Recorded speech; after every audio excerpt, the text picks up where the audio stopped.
Chairshot Reality, WrestleZone.com, at Juicy Steen, at Justin LeBar.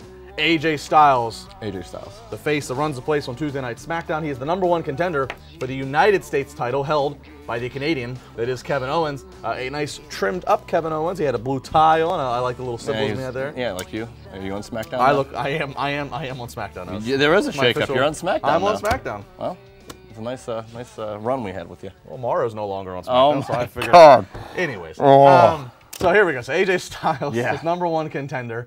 As I said to you earlier, 2 videos ago, I don't think it's impossible to think that the U.S. title could become the #1 title on SmackDown if in fact Bray Wyatt was to beat I don't Randy care Orton. if the title moves or if it doesn't move. The U.S. title will be the most prominent title, depending on who. Just because of who's involved in it. Depends on who's facing Orton, and that's not from me being a mark for every single person in the United States title division, which I am.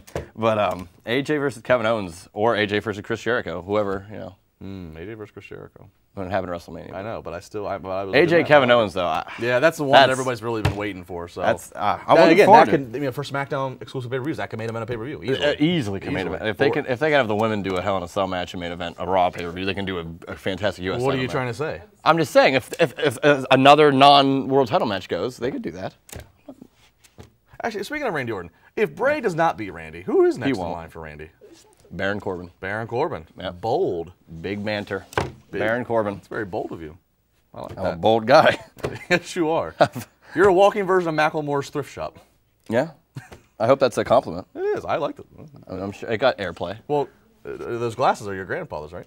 No, they're my grandma. Grandma's. Yeah. Are they really? Yeah. Oh, God. I was joking. No, for Your real. grandma's. Yeah. All right, so AJ Styles, #1.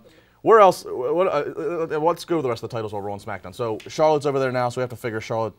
You got to figure she's going to immediately jump into the title picture. I hope Tamina goes in the title picture. That was the greatest. That was a great little tease. That was a great Not as good as Teddy Long before Kurt Angle, but it was a pretty good one. Yeah, both were pretty good, but they teased it so hard, and everybody was just like, oh, Tamina.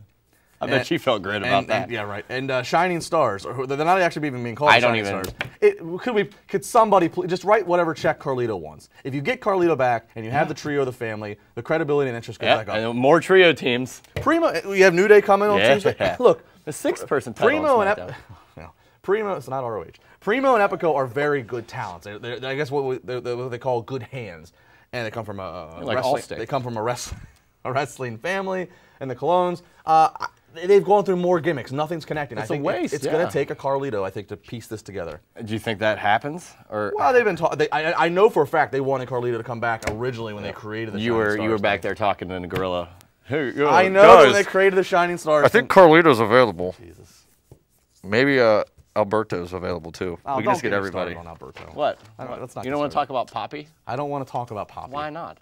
You talk about Mario, but you won't talk about Poppy. I didn't even talk about Mario. I just said you said him on SmackDown. Thank God we're not talking about it. What? We don't need more controversy on this show. What's controversial?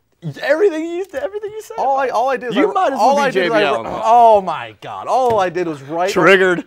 all I said. You can read my article on UpGroove.com. I wrote it last Thursday. Was simply the fact of, look, bullying and mental health. That's all serious. I'm not trying to dismiss the bullying accusations or the fact that he deals with mental health. What I am saying is that we just automatically assume, because WWE has not officially said anything other than his contract expires in August. WWE hasn't said anything else. We all just assumed that, oh, well, Mauro's not on TV because of mental health, or because he's talking about bullying, he's not on TV. Maybe it's just because he's a really good combat sports announcer. He is a really good boxing, MMA kind of announcer, and he's a really good for a more traditional wrestling. He's great for New Japan. But maybe for WWE, which is a lot more script, entertainment, soap opera, maybe he just didn't work out for them. Have we ever thought of that?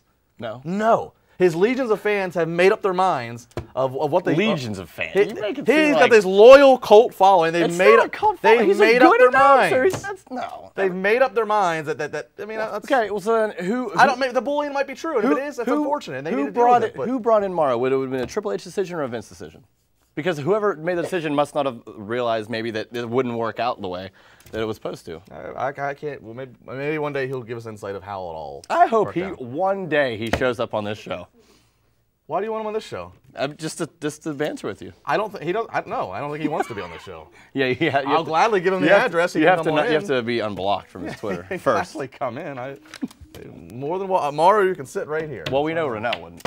Ranallo's not Ranallo's here, not so here. we need someone has to be the third. Somebody person. has to do it. Virgil's the third man. He could be on this show. Virgil's been in the studio. He better show up. If you listen to my audio podcast better each be week, here. I got some news about Virgil coming soon. It's going to be so bad that it's good. No, it's going to It's be the same podcast. Last week I had Kurt Angle. This week on the podcast, Ryback. We're guest galore. Oh my God! So Guest galore. So you went from way up here to way up here with Ryback. Yeah, Ryback. It's a talent every flying single out Wednesday, all over the Wrestling place. Reality audio podcast is the best thing to do to ignore your boss, ignore your teacher, ignore your spouse. So I ignore you. Whoa. Get you going, and your if you got to commute, you can kill your commute time. Wrestling Reality. Go download, subscribe for free. Share Shout Reality. Any more watch. plugs here? Upgroove. At Justin LeBar on my Twitter, please hit the Verified. Ver- Verified Twitter. That's the color of the suit. It's actually my the verified Just get a check. stupid You have so much space The up ver- here. Just get it tattooed I'll on your get forehead. tattoo right They here. look a lot better than that orange crap you got going on. Oh my God. I think I just poured a bag of Cheetos on your head. I look good. All right, we're done. Share Shout Reality. We'll see you next week.